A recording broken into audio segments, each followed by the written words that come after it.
Sumsel United akan melakoni laga krusial saat bertandang ke Stadion Trisanja markas Persika Tegal. Meski berstatus tim tamu, Sumsel United datang dengan kepercayaan diri tinggi dan memboyong 22 pemain terbaik untuk menghadapi tuan rumah. Pada pertandingan yang dijadwalkan berlangsung Sabtu 3 Januari 2026 sore, tambahan poin menjadi target penting demi menjaga posisi di papan atas klasemen sementara grup 1. Tim juga diingatkan untuk tetap waspada dan tidak meremehkan Persika Tegal yang sebelumnya mampu meraih hasil positif.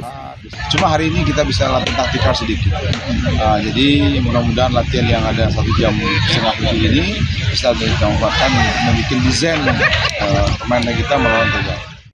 Modal tren positif usai kemenangan atas FC Bekasi City pada laga terakhir menjadi suntikan kepercayaan diri Sumsel United menghadapi laga tandang ini. Nur Muhammad, Kompas TV, Palembang, Sumatera Selatan.